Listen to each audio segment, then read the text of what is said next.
তারপরে এই যে এখানে এসে বসছেন, হাইটা হাইটা চলাতের দিকে আসছেন, এগুলো অঙ্গ প্রত্যঙ্গের কাজ। ঈমান কয়টা জিনিস হইল? 5টা জিনিসে, তাই না? 3টা কাজ 2টা কথা, 3টা কাজ 2টা কথা মুখস্থ যেন থাকে। মনে থাকবে 3টা কাজ 2টা কথা, এতে একটাও বাদ পড়তে পারবে না। আমাদের নিকট এইটা এত বেশি গুরুত্বপূর্ণ যে এইটাই আমাদের সালাফরা বুঝতেন। এই জন্য ইমাম বুখারী বলতেছেন, আমি 1000 ওস্তাদ থেকে হাদিস নিয়েছি, কিন্তু যে কেউ বলবে না ঈমান কথা ও কাজের নাম, তার থেকে হাদিস নেয়নি। বুঝছেন? বুখারী কত বড় ফকিহ ছিলেন, কত বড় মুহাদ্দিস ছিলেন, কত বড় আকীদার বিদ্বান ছিলেন, চিন্তা করে দেখুন। যেটা আমাদের হুজুরদের মাথায় ঢুকে না এখন পর্যন্ত। হুজুররা এখন পর্যন্ত বলে ঈমান অর্থ বিশ্বাস করা, বিশ্বাস করলে বাকিগুলি কই গেল? বাকি কয়টা? বাকি 4টাই নাই। একটা স্থান দিচ্ছে, বাকি 4টা কই গেল? ঈমান কোথায়? এখন হয়ই না ঈমান তাদের। বুঝলেন না কথাটা? ঈমান তাদের এখন অন্তরে আসেই নাই, কারণ এখনো পর্যন্ত একটা নিয়ে বসে আছে। বাকি 4টা কই যাবে? বাকি 4টার প্রমাণ দেখবেন কোরআন, রাসূল, হাদিসে। শুনেন বলছে, কি বলেছেন রাসূলুল্লাহ সাল্লাল্লাহু আলাইহি ওয়াসাল্লাম? বলেছেন, আল ঈমানু বিদউন ওয়া সাবউনা শুবা। ঈমানের শাখা প্রশাখা কয়টা? 70-এর উপরে। আফদালুহা আলাহা কালিমাতু লা ইলাহা ইল্লাল্লাহ। দেখছেন তো এইটা কালিমাতু লা ইলাহা ইল্লাল্লাহ, অথবা অন্য বর্ণনা আছে কাউল লা ইলাহা ইল্লাল্লাহ, আর এখানে শাহাদাতু লা ইলাহা ইল্লাল্লাহ, অর্থাৎ অন্তরে এবং মুখে লা ইলাহা ইল্লাল্লাহ বলা। বুঝছেন তো? আর আদনাহা ইমাতাতুল আযা আনিত তারিক, রাস্তা থেকে কষ্টদায়ক জিনিস সরিয়ে ফেলা ঈমানের অংশ। বলছে না এটা আমল না? এটা কি আমল না? এটা কি বিশ্বাস নাকি না আমল? আমল, আমল। রাসূল বলতেছে, ওয়াল হায়াউ শুবাতুম মিনাল ঈমান, অন্তরের হায়া, আল্লাহ সম্পর্কে হায়া করে, আল্লাহকে লজ্জা করে। আল্লাহ আমাকে সৃষ্টি করছে, আমি অন্য কিছু না করি কেন আমি ইবাদত করব? আল্লাহ আমাকে সৃষ্টি করে, আল্লাহর কাছে আমি চাইবো, ভালোবাসবো। এই যে অন্তরের ভিতরে রেখে দিছে একটা, এটা কিন্তু সবগুলিকে শামিল করতেছে। রাসূলুল্লাহ সাল্লাল্লাহু আলাইহি ওয়াসাল্লাম কথা, প্রত্যেকটা কথার ভিতরে বিরাট হিকমত রয়েছে। আরও দেখেন, আরেকটা জিনিস হচ্ছে, রাসূলুল্লাহ সাল্লাল্লাহু আলাইহি ওয়াসাল্লামকে জিজ্ঞাসা করা হয়েছে, আইয়ুল আমালি আফদল, ইয়া রাসূলুল্লাহ, সবচেয়ে উত্তম আমল কোনটা? রাসূল বলছেন, ঈমানুন বিল্লাহি ওয়া রাসূলিহি, উত্তম আমল হচ্ছে আল্লাহর উপর ঈমান আনা। ঈমান যদি কোনো শুধু বিশ্বাস হইতো, তো আমল কেমনে হইল? রাসূলকে জিজ্ঞাসা করছে উত্তম আমল কোনটা? রাসূল কি বলছে? আল্লাহর উপর ঈমান আনা। তাহলে ঈমান আনাটা একটা আমল, আর ওরা ঈমান আনাটাকে শুধু কি বিশ্বাস হয়ে বসে রয়েছে, এটা ঈমান তো বিশ্বাস না। ঈমান কাউলুন ওয়া আমাল। ইমাম বুখারী রাহমাতুল্লাহি আলাইহির জন্য যারাই ঈমানকে কাউলুন ওয়া আমালুন বলবে না, তাদের থেকে হাদিস আনেন নাই। অর্থাৎ কোনো মুরজিয়া থেকে, কোনো আশারি থেকে, কোনো মাতুরিদি থেকে তিনি কোনো হাদিস নেন নাই। যদিও ওই সময় এগুলি প্রসার ছিল না, কিন্তু মুতাজিলারা এইটাই বলতো, তারা সব কিছু মানতো না। এই জাতীয় কিছু মুরজিয়াদের তখন খপ্পর ছিল, তিনি তাদের থেকে হাদিস নেন নাই। কারণ আকীদা বিধ্বংসী যাদের মন, তাদের থেকে হাদিস বা কোনো আকীদার কোনো কিছু নেওয়া যায় না, কারণ তারা ভুলের উপর আছে। তাহলে আমরা বুঝলাম একটা স্তর, বুঝছি কিনা? সেটা কারা? বলছিলাম কি ইসলামের স্তর। সেটা কি? যারা জুলুম করেছে, এক, যাদের মধ্যে ন্যূনতম ঈমান আছে, যাদের বলে নামমাত্র ঈমান আছে, এবং অন্যান্য আমল আছে কিন্তু ভালো মন্দ মিলিয়ে আছে, ভালো মন্দ মিলিয়ে আছে, এদেরকে বলা হবে মুসলিম স্তর। মুসলিম এরা হচ্ছে মুতলাকুল ঈমান, নামমাত্র ঈমান থাকতে হবে। মুসলিম হতে হলে ঈমানের একটা অংশ থাকতে হবে। এই জন্য ঈমানের দেখেন মুসলিমের পরিচয় দেওয়ার মধ্যে প্রথমে শুরু করছে কি? শাহাদাতুল্লাহ, কওলুল্লাহ, কি বলছে? আনতা শাহাদা লা ইলাহা ইল্লাল্লাহ ওয়া আন্না মুহাম্মাদুর রাসূলুল্লাহ ওয়া তুকিমাস সালাত, ওইগুলি আমলে চলে গেছে। একটু রাখছে যে একটুকু থাকতেই হবে। ঈমানের একটু অংশ না থাকলে তোমার ইসলামে গ্রহণযোগ্য হবে না, ইসলামে গ্রহণযোগ্য হবে না। আসেন, এরপরে জিজ্ঞাসা করছে দ্বিতীয় স্তর কি? ঈমানের স্তর। এটাকে বলা হয় আল ঈমানুল ওয়াজিব। আল ঈমানুল ওয়াজিব, ওয়াজিব ঈমান, যা না হইলেই নয়, অর্থাৎ করতে হবে। এটা হলো আপনার একটা কি, এই পর্যন্ত আপনার একটা কি আছে, একটা সীমা দেওয়া হয়েছে যে এটুকু আপনার লাগবে ভালো স্তরে যেতে হলে। এইটা যে ব্যক্তি করতে পারবে সে ব্যক্তি জান্নাতে যাবে। প্রথমটা জান্নাতে যাওয়ার সিঁড়ি দেওয়া হয় নাই, একসময় যাবে। প্রথমটা একসময় যাবে, দেরি করে, জ্বলে টলে অঙ্গার হয়ে, কষ্ট পেয়ে, আগুনে কষ্ট পেয়ে, কবরে কষ্ট পেয়ে, কত কিছু খোসাখাসি খেয়ে বহুত বছর মারি যদি যাবে। আর দ্বিতীয়টার মধ্যে জান্নাতে যাওয়ার সুসংবাদ দেওয়া হয়েছে। কখন? ঈমানে ওয়াজিব যখন হবে। এটাকে বলা হয় মুতলাকুল ঈমান, এটাকে বলা হয় আল ঈমানুল মুতলাক। আফওয়ান, এটার নাম আল ঈমানুল মুতলাক। অর্থাৎ হচ্ছে এটা বলা হয় যে সে সত্যিকারের ঈমানদার। এটা কারা? এটা হচ্ছে ওই শ্রেণীর লোকেরা, মুক্তাসিদ যারা, যেটা আমরা আগে পড়েছিলাম, মুক্তাসিদ মধ্যপন্থায় আছে, উপরে বেশি বাড়াবাড়িও করে না, ছাড়াছাড়িও করে নাই। এরা কারা? এরা হচ্ছে ওই শ্রেণীর লোকেরা যারা ফরজ আদায় করছে, ফরায়েজগুলি সব আদায় করছে, হারামগুলি সব ছাড়ছে। ফরজ এবং হারাম সীমা রেখা তারা মেনে চলেছে, ফরজের সীমা এবং হারামের সীমা মেনে চলেছে। এরা হচ্ছে মধ্যপন্থায়, বুঝছেন কিনা? সালাত ত্যাগ করে নাই, করলো তওবা করে কান্নাকাটি করে আবার আল্লাহ আরো বড় করে দিছে। আবার হারাম খায় নাই, জেনে শুনে খাইলেও শুনে গেছে, তওবা ইস্তেগফার কান্নাকাটি করে আবার আরো বেশি করে কষ্ট করে ঠিক করে নিয়েছে, আর ছাড়বে না বলে আল্লাহ মিট করে নিয়েছে। আবার গুনার কাজে তারা ইচ্ছাকৃত কোনদিন যায় নাই, কিন্তু এই পরিবার কিন্তু উপরের দিকে বেশি নফল আমল করে নাই, নফল কাজ খুব একটা করতো না। এদের ব্যাপারে রাসূলুল্লাহ সাল্লাল্লাহু আলাইহি ওয়াসাল্লাম ঘোষণা দিয়েছেন, আফলাহা ইন সাদাকা, এই ব্যক্তি যদি সত্য বলে থাকে এ সফল কাম হবে, অর্থাৎ জান্নাতে যাবে। মনে আছে ওই হাদিসটার কথা? এক লোক এসে বলছিল, ইয়া রাসূলুল্লাহ, আমি একটু বাড়াবো না, একটু কমাবো না। কোনটার কথা বলছে? মাত্র 5 ওয়াক্ত সালাতের কথা বলছে, যাকাত সওম হজের কথা বলছে, নফল বাড়াবো না বলছে, নফল করবো না আমি। রাসূল কি বলেছেন? সফল কাম, সফল কাম। এটা হচ্ছে ঈমানুল মুতলাক। আগেটা ছিল মুতলাকুল ঈমান, নামমাত্র ঈমান, এটা হচ্ছে ঈমানুল মুতলাক, অর্থাৎ সে মুমিন। এই স্তরটা হচ্ছে মুমিনের স্তর। আগেটা কোন স্তর ছিল? মুসলিম স্তর। আর এটা হলো কি স্তর? মুমিনের স্তর। মুমিনের স্তরটা অন্তত একটুকু একজন ঈমানদার চেষ্টা করবে যে আমি মুমিন স্তরে থাকি। এই জন্য রাসূলুল্লাহ সাল্লাল্লাহু আলাইহি ওয়াসাল্লাম তিনি মৃত্যুর পরে দোয়ার মধ্যে রাখছেন, আল্লাহুম্মা গফিরিল মুমিনিন ওয়াল মুমিনাত ওয়াল মুসলিমিন ওয়াল মুসলিমাত, এদেরকেও ক্ষমা করে দেন। এবং তাই নয়, রাসূলুল্লাহ সাল্লাল্লাহু আলাইহি ওয়াসাল্লাম একদিন এক লোকে বলছে, ইয়া রাসূলুল্লাহ ইন্নী লা আরাহু মুমিনান, সাহাবী বলছেন, ইয়া রাসূল, আমি তো ওরে মুমিন মনে করি। বলছে, আওয়া মুসলিমান, এত তাড়াতাড়ি করতেছে কেন? মুসলিমও তো হতে পারে, গোপনে যে কি ছাড়ছে এটা তো আমি জানি না, তুমিও জানো না। কারো ব্যাপারে ইসলামের সাক্ষ্য দিয়ে বসো না, ইমানের সাক্ষ্য দিয়ে বসো, ইসলামের সাক্ষ্যটা দাও অন্তত। ইমানের সাক্ষ্য দেওয়া বিশাল ব্যাপার, ইমানের সাক্ষ্য দেওয়া বিশাল ব্যাপার। তার সম্পর্কে আমি ভালো জানি না, আমরা একজন মুসলিম বলতে পারি। এই জন্য মুসলিম যেহেতু ন্যূনতম ইমানের বিষয়, সেখানে আর ইনশাআল্লাহ বলা যায় না, বলতো আমি মুসলিম। কিন্তু মুমিন যেহেতু এখানে একটা স্তর আছে, সেখানে বলতে হয় ইনশাআল্লাহ, অর্থাৎ আল্লাহ চাহে তো। কারণ আমি জানি না সব পূরণ করতে পারছি কিনা, আল্লাহর উপর তাওয়াক্কুল করে আমি কাজ করতে পারি। এই জন্য বলতে হয় আনা মুমিনুন ইনশাআল্লাহ, আল্লাহ চাহে তো আমি ঈমান থাকি। কিন্তু আল্লাহ চাহে তো আমি মুসলিম বলা জায়েজ নাই, কারণ এগুলো বলতে হবে, কারণ এতটুকু ঈমান থাকতে হবে, এর সামান্য তো ঈমান থাকতে হবে, আপনি মুসলিম হতে পারবেন না। কথা বুঝে আসছে? এটা আপনি বুঝতে পারছেন সবাই? আলহামদুলিল্লাহ। তো দ্বিতীয় স্তর হলো কি? হ্যাঁ, মুমিনের স্তর। আর মুমিনের স্তরকে বলা হয় আল ঈমানুল মুতলাক, মানে এটা হলো মৌলিক ঈমানের স্তর। মৌলিক ঈমানের স্তর হলো এটা। এখানে যারা থাকবে তারা কোন স্তরে থাকবে? তারা হচ্ছে ফরজ ওয়াজিব যথাযথ আদায় করেছে, এরা হারাম এবং বড় বড় গুনাহ থেকে বেঁচে থেকেছে, কিন্তু নফল কাজ খুব একটা করে নাই, নফল কাজ খুব একটা করে নাই। বুঝে আসছে? খুব একটা করে নাই। এদের ব্যাপারে রাসূলুল্লাহ সাল্লাল্লাহু আলাইহি ওয়াসাল্লাম ওই হাদিসটি মনে রাখবেন, যে হাদিসে রাসূল সাহাবী বলেছিলেন, ইয়া রাসূল, আমি বাড়াবো না কমাবো না। রাসূল কি বলেছেন? আফলাহা ইন সাদাকা, লোকটি যদি সত্য বলে থাকে সফল কাম হবে, সত্য বলে সফল কাম হবে। এই স্তরটাও আমাদের খুবই গুরুত্বপূর্ণ একটি স্তর, খুবই গুরুত্বপূর্ণ একটি স্তর। এইটা হচ্ছে আসহাবুল ইয়ামিন। এই দুইটা মিলে আসহাবুল ইয়ামিন। এদের মধ্যে কেউ ওখান থেকে পিটা টিটা খাইয়া, কবরের নিচে মাইর খাইয়া হাসরের মাঠে উঠে আসহাবুল ইয়ামিন হয়ে যাবে। বুঝে আসছে? আবার যারা আযাব শেষ হয় নাই, চলতে থাকবে, হাসরের মাঠেও কষ্ট পাবে, আসহাবুল ইয়ামিন হইতে পারে, দেরি করবে, শেষে যাইয়া ধীরে ধীরে সেখানে তো উপস্থিত হবে যে আসহাবুল ইয়ামিনে ঢুকতে পারে কিনা দেখবে।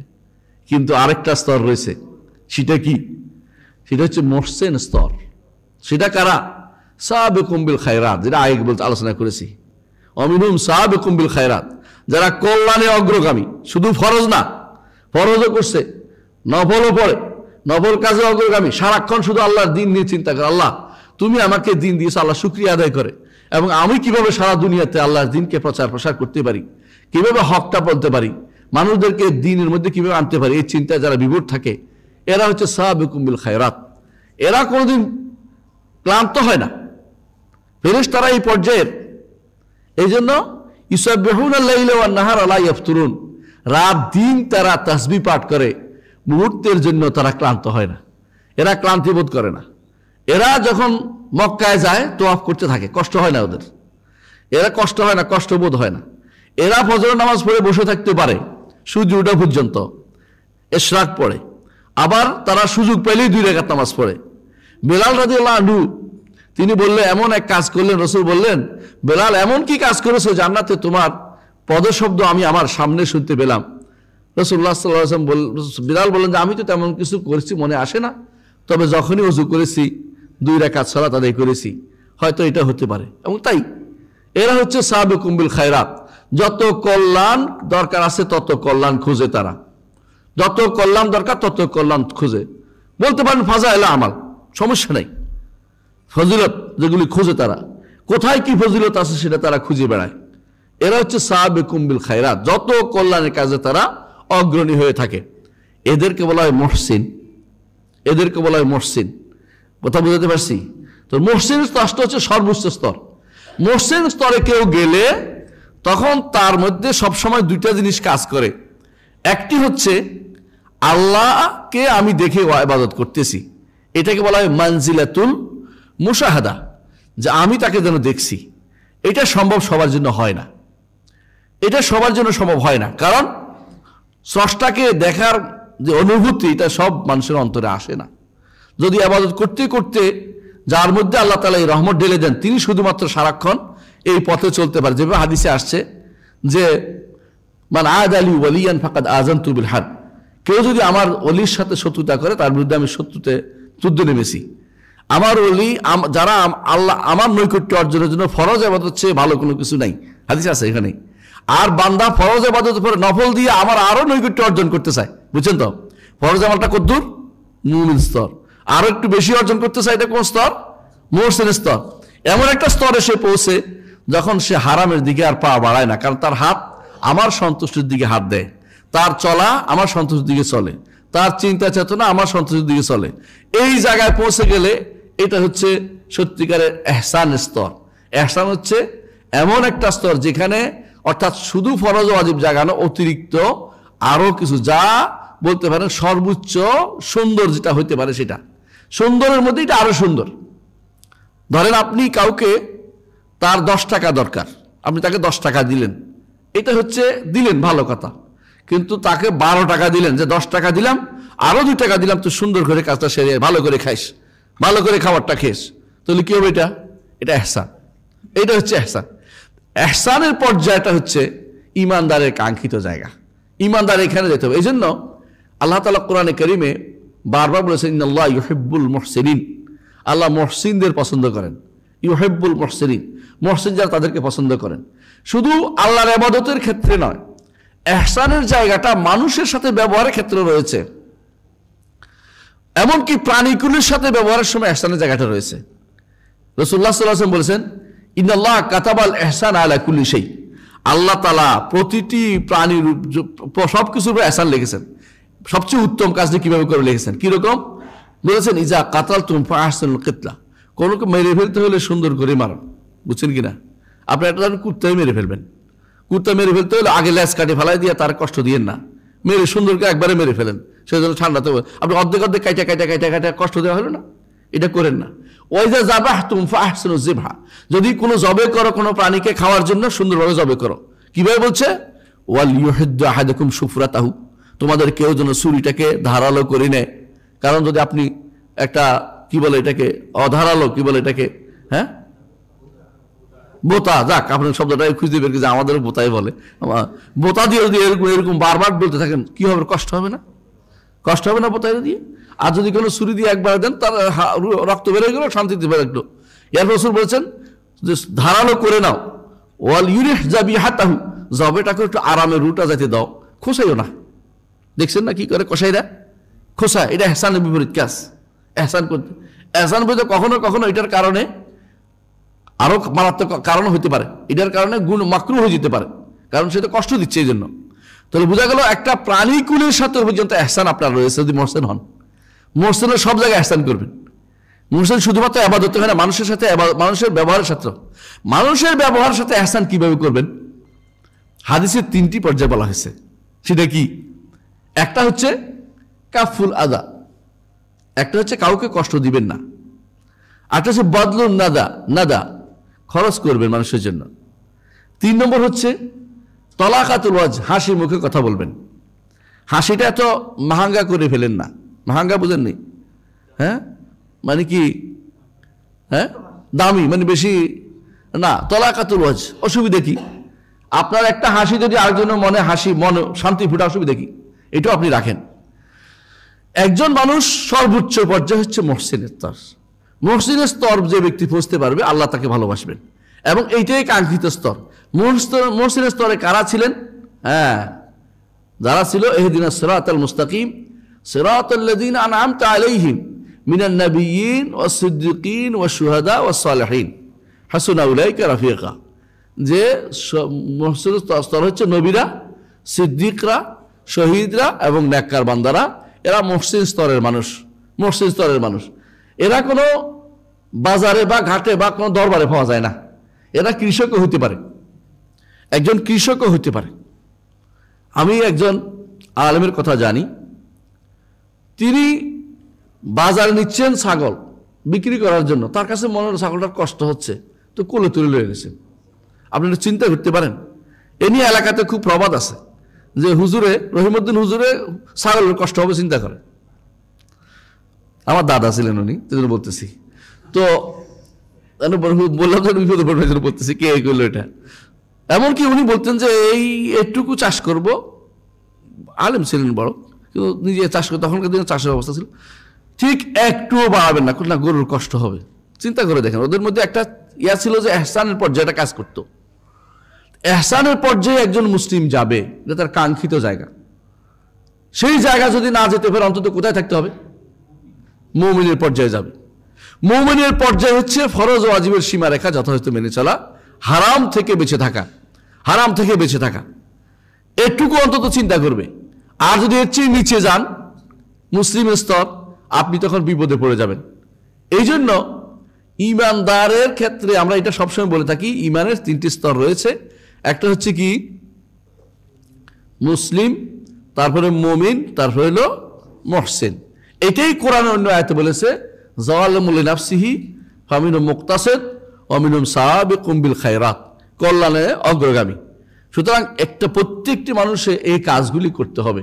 এই কাজগুলি করতে হলে আপনাকে সবার আগে জানতে হবে ইমানের ন্যূনতম জায়গাটা, যা না হলে মুসলিম থাকতে পারছি না, যা না হলে মুসলিম থাকা যায় না, তা তো জানতেই হবে। এটুকু তো জানতে হবে। এটুকু পর্যন্ত আমাদের সমাজে আজ জানার বড় অভাব। এটা কেউ শুনতে চায় না যে মুসলিম থাকতে হবে, মুসলিম থাকার জন্য আমার কি করতে হবে, এটুকু জানার চিন্তা কেউ করছে না। এটা কিন্তু খুবই দুঃখজনক, কারণ আমাকে মুসলিম পর্যায়ে যদি না থাকতে পারি আমি শেষ।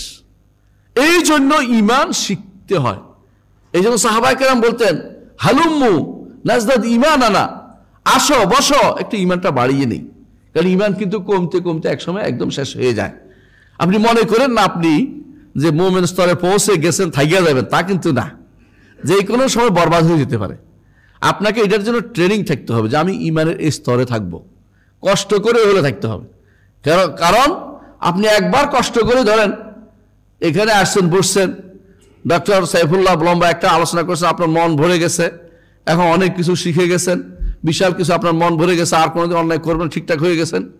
কিছুক্ষণ পর বাইরে হয়েছেন, দেখেন যে বিশাল অমুক তমুক এই করতেছে, সে করতেছে, দোস্ত আর এদিকে আয়, নিয়ে গেল, ওই এতক্ষণ যা ছিল তাই নিয়ে গেছে আপনার। অর্থাৎ আপনার স্তরটা শেষ হয়ে গেছে। স্তরটা কি নয়, এরকম নয় যে যেটা স্টিল বর্ডার, যে এদিক সেদিক করা যাবে না, যে স্টিলের মতো যে আমি একবার উঠে গেছি এখানে রয়ে গেছি, তা কিন্তু না। এই জন্য সবসময় ভয়ে থাকতে হয়। এই জন্য হাদিসে মানুষের সবাই একটা কথাই বলে, হাদিসেও আছে অন্যান্য অবস্থে, কিন্তু সরাসরি মানুষের একটা প্রবাদের মধ্যে হয়ে গেছে, আল ইমান বাইনাল খাউফ ওয়ার রাজা, আশা এবং ভয়ের মাঝে। ইমানদার সবসময় চিন্তা করবে, আল্লাহ আমি এখন কোন স্তরে আছি, আমি কি শুধু মুসলিম স্তরে নাকি মুমিন স্তরে, আমি কোন দিন মুসলিম স্তরে পৌঁছতে পারবো, আমি মুসলিম মুমিন মুহসিনে কখন পৌঁছতে পারবো। আর যদি কোনো কারণে সে বুঝতে পারে আলহামদুলিল্লাহ কতদিন আমি কোনো ইবাদতগুলি করে যাচ্ছি, সে শুকরিয়া আদায় করতে থাকবে শুধু, যে আল্লাহ এই অবস্থা আমাকে থাকতে দাও।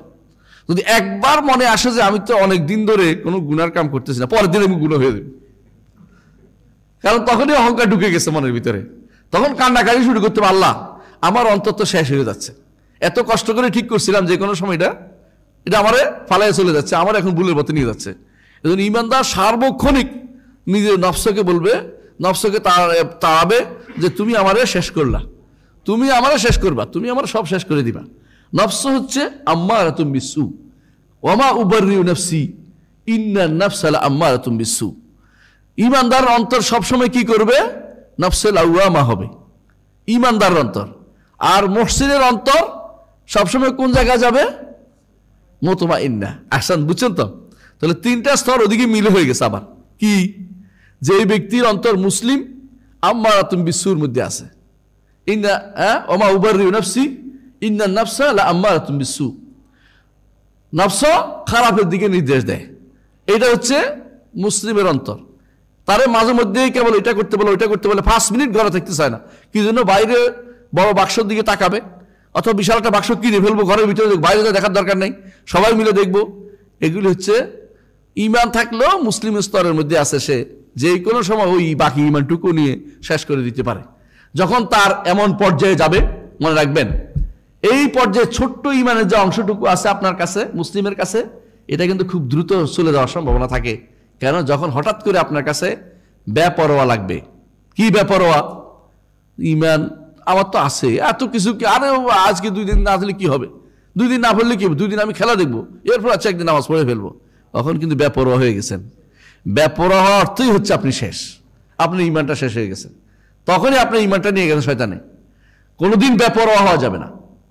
বেপরোয়া বুঝছেন নি? কোনো আল্লাহ তোয়াক্কা করছি না। আপনি গুনার বোধ যতক্ষণ আপনার আছে, অপরাধ বোধ আপনার যতক্ষণ থাকবে, অতক্ষণ আপনি নফসুল কিবা আম্মারা বিসু আছেন। নফসুল আম্মারা বিসু থেকে আরো একটু যখন বেড়ে যাবেন, তখন শয়তানও আপনাকে আর খারাপ কুমন্ত্রণা দিবে না। শয়তান বলতে তা শেষ, খারবা এ আমার দলে, এখন আর এত কুমন্ত্রণা দেওয়ার দরকার নাই।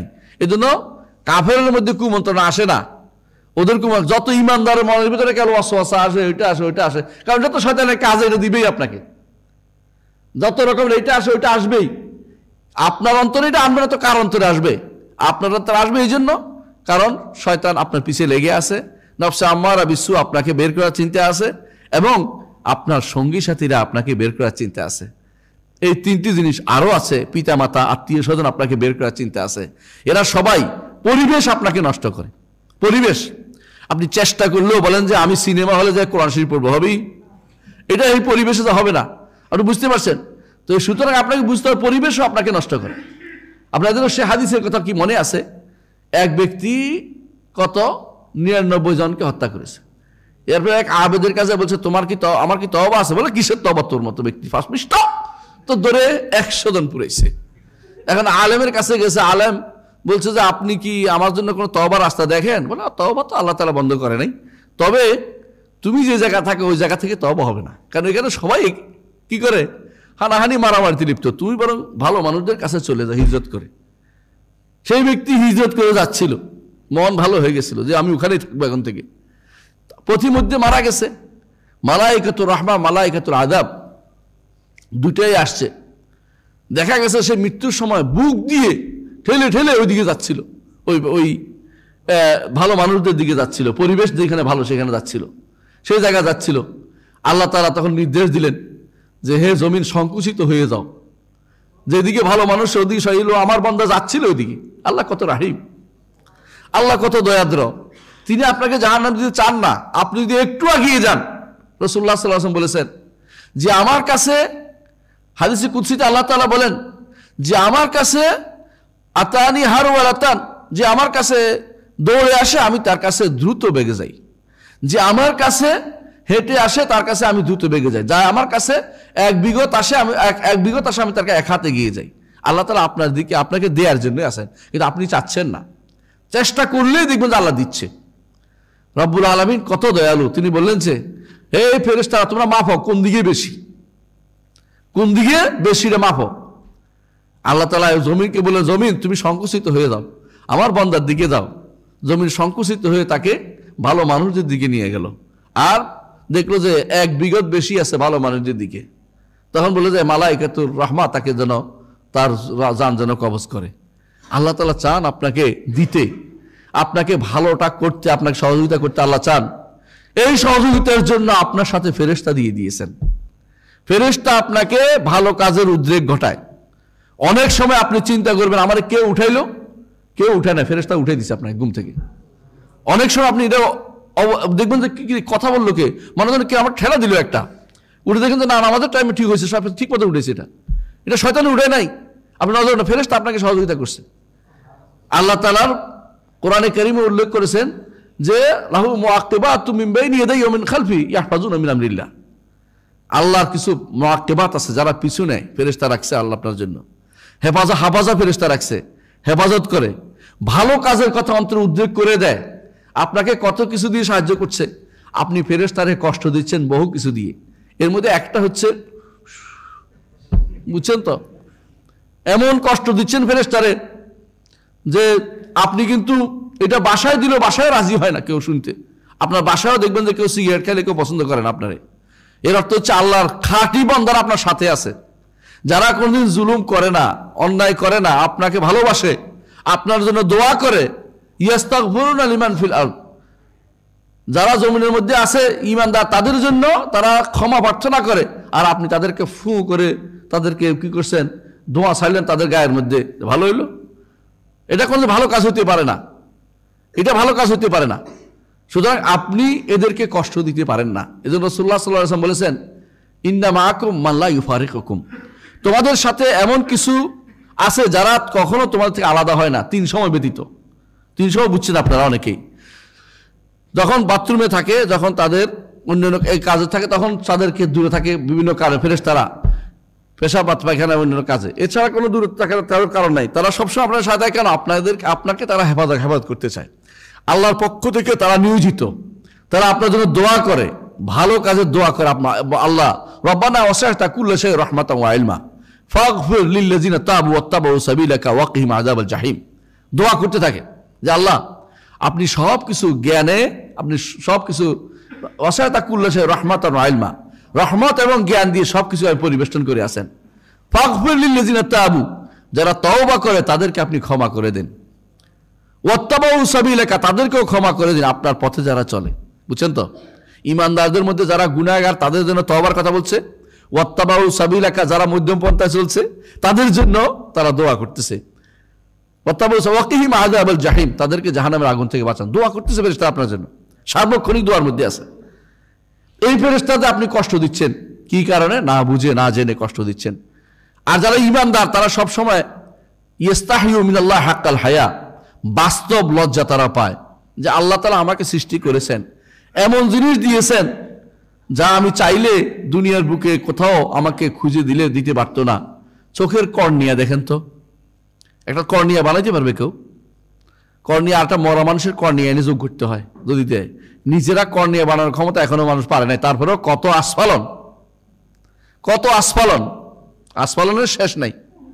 অথচ একজন মানুষ আমাকে বলছিল, আমার এক বন্ধু বলছিল আমার ইচ্ছা হয় 1 গ্লাস পানি খেয়ে যদি আধা গ্লাস পেশাব করতে পারতাম আমার জীবনের সফলতা ভরে যেত। বলছে কেন দোস্ত? কেন আমি তো পানি খেয়ে পেশাব করতে পারি না, আমার পানি সারা শরীরে চলে যায়। কেন বলেন তো? কিডনি সমস্যা। জানাবো, ডাক্তাররা বললেন ভালো, বুঝেন ভালো, কিডনি সমস্যা। আল্লাহ তাআলা যে সিস্টেমটা যে আপনার কিডনির মধ্যে দিয়ে দিয়েছেন, ওই সিস্টেমটা তৈরি করুক তো দেখি কোনো ব্যক্তি। এখন পর্যন্ত এত কিছু হওয়ার পরও ডাক্তাররা এটা তৈরি করতে পারে নাই। এই সিস্টেম এত সোজা জিনিস না। সুতরাং আপনি চিন্তা, আপনাকে আল্লাহ তাআলা না চাইতে অনেক কিছু দিয়েছেন, আপনার কাছে তেমন কিছুই চাননি। আর যদি কোনো আপনাকে 1 লক্ষ টাকা বেতন দেওয়া হয়, আপনি কি করবেন? দূর ঘুম, একদিকে যাক, আমি সারাদিন ওর কথা বলতে থাকবো। হ্যাঁ, ও মুখ নাম দিতে দিতে ওর নাম ধরে গাইতে থাকবেন। হ্যাঁ, এর সাথে করতে করতে মরে যাবেন। বললাম আর কথাটা, এটা তো মরেই গেছে, এই জন্য আপনি মরবেন, সবাই মরবো আমরা। এর সাথে করতে মরে যাবেন, কেন? এত টাকা দিছে। আর আপনি যদি কোনো বলে যে ঠিক আছে তোর কিডনিটা আমার দিয়ে দে, তোরা আমি 1 কোটি টাকা দিব, দিবেন না? মরে গেলে টাকা দিয়ে কি করবো? হ্যাঁ, মরে গেলে টাকা আমার কি কাজে লাগবে? যদি তোর কর্নিয়াটা আমাকে দিয়ে তো আমি 2 কোটি টাকা দেবো, তাও দিবেন না, কেউ অসম্ভব, 2 কোটি টাকা আমি কি করবো, আর তুই বাঁচতে কত 2 কোটি টাকা আমার হবে, আমার টাকার দরকার নেই। আল্লাহ আপনাকে এমন এমন জিনিসগুলো দিয়েছে এটা মানুষ বলতে পারে, আর মানুষ শুধুমাত্র শুধু ডাক্তাররা বুঝতে পারে। কোনো ডাক্তার যদি কোনো সত্যিকার এই জ্ঞান অর্জন করে থাকে সে নাস্তিক হতে পারে না, সে চিন্তা করবে যে আমি এটা পারি না। এমনকি এক ডাক্তার আমাকে বলেছিল মানুষ যে বেঁচে আছে এটাই আমি আশ্চর্য হয়ে যাই, মানে অসুস্থ হওয়াটা আমার কাছে কোনো ব্যাপারই না। আল্লাহ এত সুন্দর করে সবকিছু সাজাই দিচ্ছেন, আমি চিন্তা করি যে এগুলি আমাদের দ্বারা হইলে জীবনে এই কলকবজা আমি সাজাইতে পারতাম না। আল্লাহ আপনাকে অনেক জিনিস দিয়েছেন, ইন তাউদ্দু নি'মাতাল্লাহি লা তুহসুহা। আল্লাহর নেয়ামত যদি শুকরিয়া আদায় যদি গণেন, আপনি গণে শেষ করতে পারবেন না, গণে শেষ করতে পারবেন না। তাহলে আমরা আল্লাহর ইবাদতের ক্ষেত্রে অন্তত কি করতে হবে, মধ্যম পন্থায় থাকার চেষ্টা করতে হবে। যদি নিচের পন্থায় থাকেন যে কোনো সময় ইমানটা হরণ করে নিয়ে যাবে, কারণ সেখানে কেবল নিবু নিবু দ্বীপ, নিবু নিবু অবস্থা আছে। আপনার দ্বীপটা, আপনার বাতিটা যদি নিবু নিবু অবস্থা থাকে যে কোনো সময় ঝাপটা নিবে দিতে পারে, সে অবস্থায় থাকা যাবে না, সেখান থেকে ইমান বাড়াতে হবে। এই জন্য সালাফরা বলতেন ইমান বাড়ে ও কমে, ইমান বাড়ে ও কমে। যে ব্যক্তি বলে ইমান বাড়ে না সে কোরআনের বিরোধিতা করছে। কোরআনে আল্লাহ তাআলা বলছেন লিয়াজদাদাল্লাযিনা আমানু ঈমানা, যারা ঈমান এনেছে তাদের ঈমান আল্লাহ যেন বাড়িয়ে দেন। আর আপনি বলেন ঈমান বাড়ে না, আপনি কোথায় পেয়েছেন? আল্লাহর কোরআন যেখানে বলছে বাড়ে। আর কমার কথা রাসূল হাদিসে বলেছে মিসকাল হাব্বাতিন মিন ঈমান, মিসকাল যারাতিন মিন ঈমান। ঈমানের একটুকু থাকলে অন্তত আপনার মুক্তির একটু উপায় আছে, কিন্তু ওটুকু রাখার জন্য আপনাকে উপরের স্তরকে টার্গেট করতে হবে যে আমি অন্তত মধ্যম স্তরে থাকি। আর যাদের মধ্যে আল্লাহ হিম্মত আলিয়ে দিয়েছেন, সর্বোচ্চ হিম্মত দিয়েছেন, তারা চেষ্টা করবেন যে আমি কার মতো হব? হ্যাঁ, নবিয়্যিন, সিদ্দিকিন, শুহাদা, সালেহিনদের মতো হব, মুহসিন স্তরে থাকবো, যাতে করে নামতে গেলেও নামলে অন্তত মুমিন স্তরে নামি, মুসলিম স্তরে যেন না যাইতে হয় আমাকে। ইমানদার এই জন্য সার্বক্ষণিক এই স্তরগুলিকে সবসময় খেয়াল রাখবে, এই স্তরগুলির নিচে যাওয়ার চিন্তা ভাবনা করবে না কোনোদিন। এই 3টি স্তরকে আমাদের মুখস্থ করতে হবে। আমরা কি 3টি স্তর বুঝে নিয়েছি? বুঝে নিয়েছি। ইমানদার সব একরকম না। এই জন্য যারা বলে আমার ইমান আর জিবরিলের ইমান সমান, তারা কি সত্য কথা বলছে? কখনো না। যারা বলবে আমার ইমান আবু বকরের ইমানের মতো সমান, তারা মিথ্যা কথা বলছে, মিথ্যা কথা বলছে। কোথায় তাদের ইমান আর কোথায় আমার ইমান? আমার ইমান টাকার কাছে বিক্রি হয়ে যায়, আমার ইমান টাকার কাছে বিক্রি হয়ে যাচ্ছে। কত মানুষ এখন চাকরির ইবাদত করে। চাকরির ইবাদত বুঝেন কিনা? আমি বুঝি না, আমি বুঝি শুধু আমার অর্ডার পালন করতেছি, কিন্তু আপনি বুঝেন না। আপনি ছাগল নাকি? আপনাকে আল্লাহ ব্রেন দেয় নাই? আপনি কিসের অর্ডার ইবাদত করতে? যাকে মারতে বলছেন জায়েজ নাই মার, আপনি কেন মারবেন তাকে? আপনি চাকরি ছেড়ে দিতে হবে যদি কোনো আপনাকে অন্যায় অর্ডার দেয়। কেউ অন্যায় করতে পারেন না, আপনি হারাম কেউ নির্দেশ দিলে মানতে পারেন না। লা তাআতা লিমাখলুকিন ফি মাসিয়াতিল্লাহ, আল্লাহর অবাধ্য হয়ে কোনো সৃষ্টির আনুগত্য করা যাবে না। আল্লাহর অবাধ্য হয়ে কোনো সৃষ্টির আনুগত্য করা যাবে না। আপনি যারা আজ আনুগত্য করছেন, হাসরের দিন তিনি আপনার থেকে বিমুখ হবে। আপনি যদি হাসরের দিন বলেন যে ও বেটা বলছে বলে আমি করছি, পারবেন?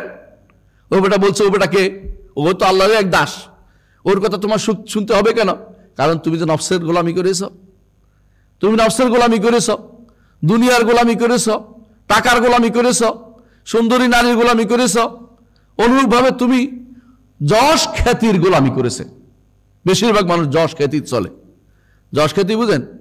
মানে তার অনেক বেশি সুনাম দরকার, সুনামের জন্য করেছে, আল্লাহকে খুশি করার জন্য কিছু করে নাই। এই জন্য সে সবই করে, কিন্তু আল্লাহর ইবাদতের উপরে অন্যরূপে ইবাদত করে নিচ্ছে। অনেকে বলেন যে আমরা তো সেজদা করি না, সেজদা করা লাগে না, সেজদা করা লাগে না। সব ইবাদতে কি নয়, সেজদা লাগে না। ইবাদত কাকে বলে সেটাও জানতে হবে।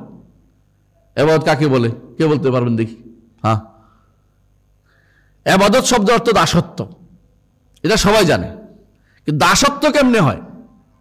দাসত্ব অর্থ এই নয় যে শুধু কেবল সেজদা করে রাখছি, বরং কখনো কখনো শুধু উল্টাপাল্টা করলে মনিবেদনে পিটাইবেও। বুঝলেন কিনা কথাটা? একজন দাস আপনার আছে, তাই না? ধরুন আপনার দাসেরা বললেন এই তুমি হয়তো পানি নিয়ে আসো, সে আপনার সেজদা করে বসে, মানবেন আপনি? তাহলে তোর থাপ্পড় দেবো, তোর পানি আনতে বলছি, তুই এটা না দরকার, তুই আমার সেজদা করতে গেছি নাকি এখন? অর্থাৎ আপনার দাসত্ব এমন পর্যায়ে, দাসত্ব আল্লাহর দাসত্ব, যেটা আল্লাহর জন্য আল্লাহর কথাই শোনা, আনুগত্য করা।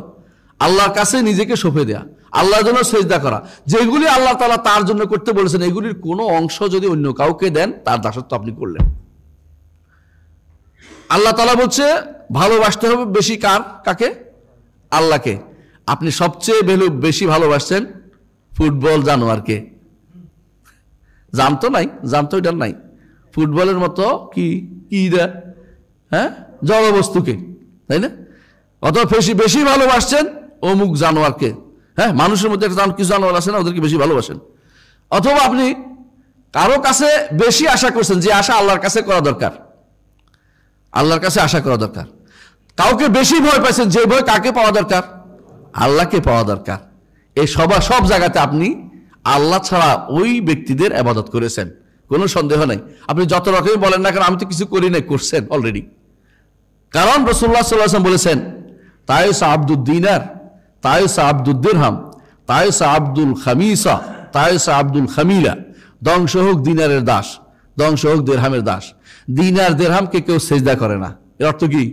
অন্তরে এমন ভাবে মহব্বত তার পয়সার প্রতি, সে গোলামি করতে রাজি আছে টাকার জন্য। জগতে এখন বেশিরভাগ মানুষই হালাল হারামের কোনো গুরুত্ব দেয় না। কি জন্য? তার টাকা দরকার। হালাল হোক হারাম হোক, টাকাটা দরকার।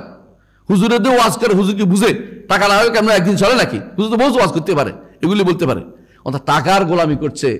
মসজিদে আসে, এটা হলো হাজিরা দেয়া, জাস্ট মানুষে কি বলবে, অথবা অভ্যাস হয়ে গেছে, অথবা আমার চাচা ছিল মসজিদের মোতাওয়াল্লি, আমি না গেলে সামনে ভবিষ্যতে মোতাওয়াল্লি কে হবে, আমার তো একটু যাওয়ার দরকার আছে। হ্যাঁ, এই জাতীয় বিভিন্ন চিন্তাধারা থেকে মসজিদে আসে। এরা গোলামি করতেছে, আল্লাহর গোলামি করছে না। দুনিয়ার অনেক সৃষ্টি তারা গোলামি করতেছে, বুঝছেন কিনা? কেউ শাসকের, কেউ বিভিন্নভাবে কোনো প্রশাসকের, কেউ বা তার উপরস্থ হায়ার অথরিটির গোলামি করতেছে। এইভাবে নাম দিয়ে আল্লাহর বিরুদ্ধে যারা নামছে, ভালোবাসায় যারা আল্লাহর উপর অন্যকে স্থান দিবে, আশার ক্ষেত্রে আল্লাহর উপর অন্যকে স্থান দিবে, ভয়ের ক্ষেত্রে আল্লাহর উপর অন্যকে স্থান দিবে, তারা সরাসরি তাদের ইবাদত করতেছে, দাসত্ব করতেছে। ঠিক অনুরূপভাবে যেগুলি আল্লাহর ইবাদত বলে স্বীকৃত, এগুলি যাকে যে অন্য কাউকে দিবে সে আল্লাহর দাসত্ব করতেছে। শুধু সেজদা ইবাদত না। আমাদের অনেকে হয়তো মনে করতে পারেন আমি তো আল্লাহর ইবাদত করি না। আপনার অন্তরটাকে একটু জিজ্ঞাসা করেন, আপনার সারা জীবন কার সাথে লেগে আছে? আপনার অন্তরটা একটু চিন্তা ভাবনা করে দেখুন, আপনার অন্তর কার সাথে লেগে আছে, আপনার মন কার সাথে লেগে আছে, আপনার ভালোবাসা কার সাথে লেগে আছে। হ্যাঁ, আল্লাহকে ভালোবাসে, আল্লাহর ভালোবাসার জন্য আল্লাহ যে নির্দেশ দিচ্ছে ওইটা পালন করার সমস্যা নাই, কিন্তু আল্লাহর উপর উঠতে পারবে না।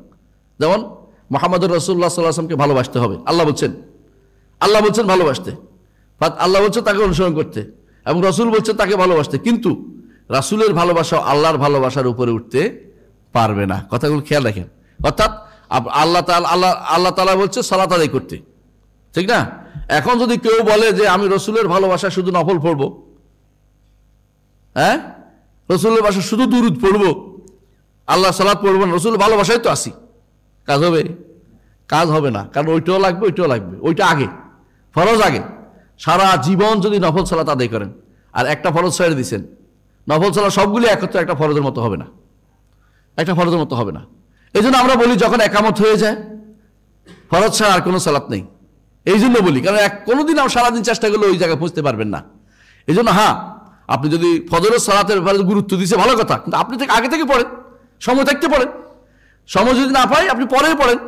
রাসূলুল্লাহ সাহাবীরা এরকম পড়তো, কিন্তু আপনি তাই বলে ইমাম সাহেব সালাত পড়তেছে আর আপনি শুরু করে দিয়েছেন যে আমি এখন আগে সুন্নত পড়বো, হ্যাঁ, রাসূলের ভালোবাসায় সুন্নত পড়তেছি, তা আল্লাহর ভালোবাসা কই গেল? আপনি তো রাসূলের ভাষাকে আল্লাহর উপর প্রাধান্য দিচ্ছেন, এটা হতে পারে না। ভালোবাসার বিষয়টাও এরকম, আশার বিষয়টি এরকম, ভয়ের বিষয়টি এরকম। এই জন্য আপনাকে আমাকে সবাইকে যে জিনিসটার গুরুত্ব বেশি দিতে হবে সেটা কি বলছি, যে আমি ন্যূনতম ঈমান যেন ঠিক থাকে, এর জন্য মধ্যম পন্থার ঈমানকে টার্গেট করব। আর যার মধ্যম পন্থার ঈমান আছে সে যেন টার্গেট করে আমি ঈমান কামেল এটাকে বলা হয়। ঈমান কামেল, মুমিন কামেল এটাকে বলা হয় মুহসিনের পর্যায়ে। মুহসিন করব, ঈমান মুস্তাহাব বা মুহসিন পর্যায়ের স্তরের ঈমানে আমি থাকবো। আল্লাহ যদি আমাকে সে স্তর রাখে আলহামদুলিল্লাহ। যদি কোনো কারণে শয়তানে ফেরের উপরে নিচে নামিতেও যেন মুমিনের থেকে নিচে না নামতে পারি, যেন আমার স্তরটা মুমিন স্তরে থেকে যায়, তাহলে আমি দোয়া পাবো, আল্লাহর ভালোবাসা পাবো। আল্লাহ মুমিনদের ভালোবাসেন বলছেন, ইউহিব্বুল মুমিনিন, আল্লাহ তাআলা ঈমানদারদের ভালোবাসেন, মুহসিনদের ভালোবাসেন। কিন্তু মুসলিমদের ব্যাপারে আল্লাহ ন্যূনতম জায়গায়, এই জায়গাতে ভালোবাসার জায়গাটা আর কথা উল্লেখ করা হয়নি। অর্থাৎ এটা আমার লাগবেই, নইলে তো আপনাকে আল্লাহ তাআলা এই কিছুই দেয় নাই। যে ব্যক্তি ইসলাম পায় নাই সে কিছুই পায়নি, ইসলাম পাইছে একটু পাইছে, এইটা ধরে রাখার চেষ্টা করতে হবে। আমাদের সমাজে আজ ইমানের অর্থ বুঝে না হাজার হাজার মানুষ, লাখ লাখ মানুষ। এবং ইমান যে কোন জিনিসটা, আল্লাহ সম্পর্কে ইমানটাও তারা বুঝে না। ন্যূনতম ইমান আল্লাহ সম্পর্কে, আল্লাহ তাআলা যে স্রষ্টা থেকে আলাদা, সৃষ্টি এবং স্রষ্টা যে আলাদা, এইটুকু ইমান তাদের নাই। তাহলে ইমান তো হয় নাই ভাই। এখন পর্যন্ত আমি ন্যূনতম মুসলিমের স্তরেও থাকতে পারি নাই, ন্যূনতম মুসলিমের দাওয়াতটাও মানুষকে দিতে পারি নাই। আমার কি দাওয়াতটা বেশি দেওয়া দরকার না? প্রত্যেকটি মানুষ, এখন আমি মনে করি আপনারা যারা এখানে আছেন প্রত্যেকের উপর কর্তব্য হচ্ছে ন্যূনতম ইমানের দাওয়াত দেয়া। ন্যূনতম ইমান ভাই, এটা না হলে ইমান হচ্ছে না, এটা না হলে ইমান হচ্ছে না। যে কেউ মনে করবে আল্লাহ সর্বত্র বিরাজমান, ন্যূনতম ইমানের অধিকারী সে হয় নাই, তাকে বুঝাতে হবে রব্বুল আলামিন তিনি আরশের উপরে, সৃষ্টি থেকে আলাদা, এটা তাকে বুঝাতে হবে। আল্লাহ সম্পর্কে সহি আকীদাটা দিতে হবে। আল্লাহ সম্পর্কে বিশুদ্ধ আকীদা দিতে হলে কয়টা জিনিস লাগে?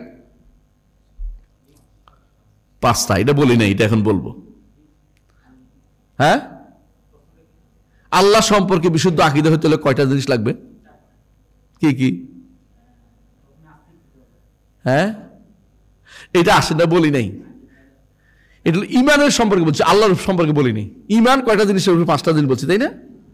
আল্লাহর উপর ইমান আনতে হলে 5টা জিনিস শুদ্ধ হইতে হবে।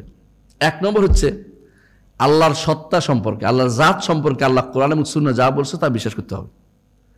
2 নম্বর হচ্ছে আল্লাহর আফআল, কর্ম সম্পর্কে আল্লাহ যা বলছে তা বিশ্বাস করতে হবে। এই 2টার নাম হচ্ছে রুবুবিয়ত। আল্লাহর উপর ইমানের 2টা জিনিস, একটা হচ্ছে জাত, একটা হলো আফআল। জাত হচ্ছে সত্তা, আফআল হচ্ছে কর্ম। এই 2টা যে ব্যক্তি যথাযথভাবে বিশ্বাস করবে সে আল্লাহর রবে বিশ্বাসী। আফআল অর্থ কি? আমি আল্লাহর ফেল, জগৎ সৃষ্টি আল্লাহর কর্ম, পাহাড় পর্বত আল্লাহর ফেল, কর্ম। বুঝে আসছে? যে ব্যক্তি একজন স্রষ্টায় বিশ্বাস করে এবং তিনি সবকিছু সৃষ্টি করেছেন বিশ্বাস করে, সবকিছু রিজিক দিচ্ছেন বিশ্বাস করে, সবাই মালিক তিনি বিশ্বাস করে এবং সবকিছু পরিচালনা তিনি করেন বিশ্বাস করে, সেই ব্যক্তি আল্লাহর রুবুবিয়তে বিশ্বাস হয়েছে। কয়টা জিনিস ছিল? হ্যাঁ, কেন আসবো আমি এই দরগার কাছে? কেন আসবো? দরগা তো আমার কোনো মালিক, স্রষ্টাও না, মালিকও না, আমার কিছু দিতেও পারে না। আর যদি বলেন দিতে পারে তো ইমান নাই, তাই না? দরগারে আর গাউস ডাকতে পারছি না, কারণ গাউস তো আল্লাহ, আমি তাকে তার কিছু ডাকতে পারছি, আর গুণ, আল্লাহর গুণ তো কাউকে দিতে পারতেছি না। বাধ্য হয়ে আপনি ইমান ঠিক থাকবে। আর একমাত্র আল্লাহকে ডাকলে সেই যেটা আর কারোর জন্য হবে না, ভালোবাসাটা আর কারোর জন্য হবে না এত, হ্যাঁ, আশাটা আর কারো কাছে চাওয়া হবে না, ভয়টা এত বেশি হবে না, যে ভয়ে আড়ষ্ট হয়ে আমি উল্টাপাল্টা করবো, এটা কারোর জন্য হবে না। আমি কি বুঝাইতে পারছি কথাটা? তাহলে বোঝা গেছে যে এই ন্যূনতম ইমানের দাবিটা আমি কি সবাই কাছে পৌঁছে দিতে পারবো? ইনশাআল্লাহ। প্রত্যেকটি মানুষ, আমি কিন্তু আপনার কাছে হাতে গোনা কিছু জিনিস বলেছি, হাতে গোনা, প্রত্যেকটা হাতে গোনা বলেছি, গোনা নম্বর দিয়ে বলেছি, তাই না? মনে আছে তো? এখন বলেন ইমানের জন্য, আল্লাহর উপর ইমানের জন্য কয়টা জিনিস লাগে? মাশাআল্লাহ, এত মুখস্থ হয়ে গেছে, তাই না? দ্বিতীয়বার আসে যেন কোনোদিন ভুল না হয় যে 5টা জিনিস লাগবেই। অথচ এই 5টা জিনিসের জায়গায় বেশিরভাগ মানুষের ভুল করে। আশারি বলেন, মাতুরিদি বলেন, খারেজি বলেন, জাহমি বলেন, যত রকম ফেরকা বেরোছে, ওদের মধ্যে সব হচ্ছে আল্লাহ এক বিশ্বাস করা, আর কিছু নাই। আল্লাহ এক বিশ্বাস করলে ইমান হয়ে গেছে না, আল্লাহ এক বিশ্বাস করলে ইমান হয় না। কারণ মুশরিকরা আল্লাহকে এক বলে বিশ্বাস করতই, ওদের সমস্যা কোনোদিনই ছিল না। আবু জাহাল কাবা ধরে দোয়া করতেছে, আল্লাহ যারা আমাদের ভাই ভাই শত্রুতা লাগিয়ে দিছে, যারা আমাদের মধ্যে সুন্দর পরিবেশটা নষ্ট করে দিয়েছে, হ্যাঁ, কি সুন্দর পরিবেশ, হ্যাঁ, কি সুন্দর, কি মানে বলে, হ্যাঁ, এত কিছু নষ্ট করে দিয়েছে, আগামী দিন তাকে আপনি শেষ করে দেন। দোয়া করতেছে আল্লাহর কাছে, সে তো আল্লাহর কাছে দোয়াই করতেছে। তারপর আল্লাহ তো আল্লাহর বিরোধিতা করতেছে না, হ্যাঁ, ইবলিস আল্লাহর বিরোধিতা করে নাই। ইবলিস কি বলতেছে? রব্বি আনজিরনি ইলা ইয়াউমি ইউবাসুন, আল্লাহ আমাকে কিয়ামত পর্যন্ত স্থান সময় দিন। আল্লাহর কাছে চেয়ে নিচ্ছে, তাই বলে ইমানদার হয়ে গেল? সমস্যা কি? একমাত্র আল্লাহর ইবাদতে সে যায় নাই, তার মন মতো সে চলছে। তাহলে বোঝা গেল এই সমস্ত মানুষরা যারা আজ মোটিভেশন স্পিকার আছে, ওরা নাস্তিকদের বিরুদ্ধে কাজ করে বলে খুব অহংকারী করতেছে। কি, এরা নাস্তিকদের বিরুদ্ধে কাজ করে ওদেরকে আস্তিক বানার চেষ্টা করতেছে। ও শুধু আস্তিক দিয়ে তো আমার ইমানদার হয় না রে ভাই। ইমানদার হতে হলে ভিন্ন জিনিস, আস্তিক হওয়া ভিন্ন জিনিস। আস্তিক হওয়া এক জিনিস, ইমানদার হওয়া ভিন্ন জিনিস। আস্তিক অর্থ হচ্ছে এক আল্লাহ আছে, মানে একজন স্রষ্টা আছে বিশ্বাস করা, ও দিয়ে আমার পার পাওয়া যাবে না। কোনো ব্যক্তি যদি মনে করে একজন স্রষ্টা আমার আছে, ওতে ইমানদার হতে পারবে না। কেউ যদি মনে করে একজন স্রষ্টা দ্বারা সৃষ্টি হয়ে সবকিছু, এতেও ইমানদার হবে না। কেউ যদি মনে করে আমার ওই সত্তার নামও আছে, গুণও আছে, তাতেও ইমানদার হয় নাই, যতক্ষণ পর্যন্ত না ওই স্রষ্টার জন্য তার করণীয়টা শেষ না করবে। একজন মানুষের করণীয়, আমি যে সত্তা আমার বিশ্বাসী, সত্তা আমি বিশ্বাসী, যে সত্তার কর্মে আমি বিশ্বাসী, যে সত্তার নাম ও গুণে বিশ্বাসী, তার জন্য আমি কি করেছি ওটা একমাত্র তার জন্য না হলে আমার ইমানদার হওয়ার সুযোগ নেই। তিনি সব বিশ্বাস করেন যে আল্লাহ একজন আছেন, তাই না? তারপরে তার কর্ম, আমরা তার কর্ম, তার নামও আছে, গুণও আছে, হ্যাঁ, তার ইবাদতও তিনি করেন, যথেষ্ট না, একটু আছে, ইয়াকা হইতে হবে, একমাত্র তার ইবাদত হইতে হবে। তার ইবাদত করি, আবার কয়দিন, আবার হ্যাঁ বছরের শুরু হলে আবার মাঝে মধ্যে এসো হে কাউকে ডাকতেছেন, অথবা অমুককে ডাকতেছেন, মঙ্গলকে ডাকতেছেন, আপনি কিন্তু ইমানদার হইতে পারেন না এখনো। আপনাকে একমাত্র আল্লাহর কাছেই নিজেকে ধর্ণা দিতে হবে। এইটুকু আপনার মধ্যে যদি জ্ঞান থাকে, আলহামদুলিল্লাহ। এই দাওয়াতটাই সবার কাছে পৌঁছে দেন। এই দাওয়াতটা সবচেয়ে বেশি দরকার এখন। আপনি এক ছোটখাটো মাসালা নিয়ে ঝগড়া করবেন না আল্লাহর বাস্তে। ছোট মাসালা কি বলছি বুঝছেন তো? হ্যাঁ, রুকু থেকে উঠে হাত বাঁধবো করে ছাড়বো, এই নিয়ে বিশাল মাসলা ঝগড়া লাগাই দিচ্ছেন। এটা হ্যাঁ, আপনি যদি নাও ছাড়েন সমস্যা হবে না, ছাড়লেও সমস্যা হবে না। কিন্তু আপনি যদি বলেন ভালোটা জানবো, জানেন, কোনো সমস্যা নেই। কিন্তু কেউ যদি না জানে, তার সালাতের কোনো ক্ষতি হচ্ছে না, সালাতের কোনো ক্ষতি হচ্ছে না, এটা আপনাকে বুঝতে হবে। কিন্তু একজন মানুষ আল্লাহর উপর আকীদা খারাপ, একদম 100% আপনার একদম হ্যাঁ কুমারপাড়া তাকওয়া মসজিদে এসে একবারে আমিন জোরে করে মসজিদ ফাটাই এবার নামাজ পড়লো, কি হইলো? কবুল হবে? আল্লাহর দরবারে ওই সালাত কিয়ামত পর্যন্ত কবুল হবে না। কারণ গোড়ায় খারাপ, যে ঈমান নষ্ট হয়ে রয়েছে, যে বুঝে আসছে কথাটা। আর ঈমান নষ্ট হইলে যে কি ক্ষতি এটা তো বুঝেন, সেটা কি আগের গুড়িও নষ্ট করে দেয়। আপনার ঈমান নষ্ট হলে যে এই কাজটা নষ্ট হয়েছে তা কিন্তু না, পুরোটাই নষ্ট করে দেয়। গত জীবনের হজ নষ্ট হয়ে যায়, গত জীবনের আপনার সদকা নষ্ট হয়ে যায়, গত জীবনের সওম নষ্ট হয়ে যায়। আপনি তো সবচেয়ে নিকৃষ্ট জীবে পরিণত হয়ে যান। এই জন্য মানুষদেরকে ঈমান হারালে কি ক্ষতি হয় এটা মানুষদেরকে আমাদের জানাতে হবে। এই কাজগুলি হচ্ছে দাওয়াতের কাজ। এগুলি আপনার প্রত্যেকটি মানুষকে বেশি বলবেন। মাসআলা নিয়ে ঝগড়ার জায়গাটা পরে করেন, যখন সে সালাতে আসবে, ঈমান শুদ্ধ হবে, তখন তাকে সর্বোচ্চটা শিক্ষা দিয়েছেন। তখন ভাই তুমি যেটা করতেছো এটা কিন্তু আসলে বিশুদ্ধ হাদিসে নাই, তুমি ভুল হাদিসের আমল করতেছ। তখন সে শুনবে, কারণ সর ঈমানটা শুদ্ধ হয়ে আসছে। এখন সে কোনোদিন ছাড়বে না, না আমি ভুল নিব কেন, আরে ভুল নিব কেন? এখন তার মধ্যে ভুলে ভরা, আপনি তারা এখন কেন দেখাচ্ছেন ভুলের জিনিস? বুঝলেন না কথাটা? একজন মানুষের ক্যান্সার হয়েছে, তার ডান হাতে না বাম, কি সর্দি হলো কি হলো তার বড় কথা না, তার ক্যান্সার মরে যাচ্ছে, সে সর্দি তার বড় কথা না। তাহলে আমাদেরকে জানতে হবে আল্লাহর জন্য, আমাদেরকে জানতে হবে আল্লাহর জন্য আমার কি করণীয় রয়েছে, এবং আল্লাহর জন্য এই করণীয় আমার মানুষকে বাধ্য করতে হবে এটা বলার জন্য। যেই কাজটা নবী রাসূলরা করেছেন, নবী রাসূলরা মাসআলা নিয়ে মতভেদে লিপ্ত হয়নি। সাহাবায়ে কেরাম মাসআলাতে মতভেদে লিপ্ত হয়েছে, কিন্তু ঝগড়া করেনি। কিন্তু আকীদাগত কোনো মাসআলাতে তারা মতভেদ করে নাই। আকীদাগত কোনো মাসআলা তারা মতভেদ করে নাই, একটা মাসআলা মতভেদ নাই সাহাবায়ে কেরামের মধ্যে আকীদাগত। কিন্তু আমরা আকীদাগত মাসআলাগুলি ছেড়ে দেই, কোনো সমস্যা নেই, আচ্ছা থাক না, যে যেমনি ভাবে কেমন, ঐক্যের ব্যাপার, কেউ তো ঐক্য করার চিন্তা ভাবনা করে। হ্যাঁ, এদিকে ঐক্য, ওই ঐক্য না, ওই ঐক্য সেই ছিল। আরবের মুশরিকরা মুহাম্মদ রাসূলুল্লাহ সাল্লাল্লাহু আলাইহি ওয়াসাল্লামের কাছে এসে বলছিল, কি বলছিল? আপনি এক বছর আমাদের মূর্তিদের ইবাদত করে দিবেন, আরেক বছর আমরা আপনার এক আল্লাহর ইবাদত করে দিব। হ্যাঁ, আল্লাহ তাআলা কি আয়াত নাযিল করলেন? কুল ইয়া আইয়ুহাল কাফিরুন লা আ'বুদু মা তা'বুদুন ওয়ালা আনতুম আ'বুদুনা মা আ'বুদ। কেন? ওরা যে আমার নবীর আল্লাহর ইবাদত করবে ওটা তো হবে না, কারণ তারা অন্য ইবাদত করে। তো শুধু আল্লাহর ইবাদত করে তো মানুষের সমস্যা নাই তাদের কাছে, বুঝেন না কথাটা? হারানোর ভয় তো শুধু আমার, ওদের তো হারানোর ভয় নাই। মুশরিকদের হারানোর কোনো ভয় নাই, কারণ তাদের কাছে সবই তো চলে না। আমার কাছে যে একমাত্র আল্লাহর ইবাদত আর কিছু চালাইতে পারতেছি না, অন্যটা যে আমার কাছে চলে না, অন্যটা করলে যে আমার সব শেষ হয়ে, পুঁজি শেষ হয়ে যায়। ওদের কাছে তো আগে থেকেই সব চলে, আমার সব ওদের সমস্যা নাই, আমার কাছে সব চলতে পারে না। এজন্য লা আ'বুদু মা তা'বুদুন ওয়ালা আনতুম আ'বুদুনা মা আ'বুদ ওয়ালা আনা আ'বুদু মা আ'বাদতুম ওয়ালা আনতুম আ'বুদুনা মা আ'বুদু লাকুম দীনুকুম ওয়ালিয়া দীন। দিন দুইটা একসাথে করার কোনো সুযোগ নাই। মুসলিম এবং কাফের একসাথে হইতে পারে না। আল্লাহ তাআলা এই জন্য বলেছেন ওয়ালা তালবিসুল হাক্কা বিল বাতিল, হক এবং বাতিলকে তোমরা লফজ করে দিও না, একটার সাথে একটা যুক্ত করে দিয়ে যে আমরা সব মিলে চলে না, মিলেমিশে চলি, ওসব চলবে না। ঈমানে যেখানে খলল আছে ওখানে মিলেমিশে জায়গা চলতে পারে না ভাই। ঈমান ঠিক করতে হবে। ঈমান যদি ঠিক থাকে এরপরে তার ব্যাপারে আপনি কিছু ছাড় দিতে পারেন, দেখি আল্লাহ তাআলা তাকে হয়তো হেদায়েতের পথে নিয়ে যাবে, কিছু ভুলের উপর আছে শুদ্ধ হোক। কিন্তু ঈমানের সমস্যা আছে, এখানে আপনার জন্য কোনো কিছু ছাড় দিয়ে আপনি কিছু করতে পারবেন না। আল্লাহ আমাদের বুঝার তৌফিক দান করুন। সুবহানাকাল্লাহু ওয়া বিহামদিকা আশহাদু আল্লা ইলাহা ইল্লা আনতা আস্তাগফিরুকা ওয়া আতুবু ইলাইক। আসসালামু আলাইকুম ওয়া রাহমাতুল্লাহি ওয়া বারাকাতুহু।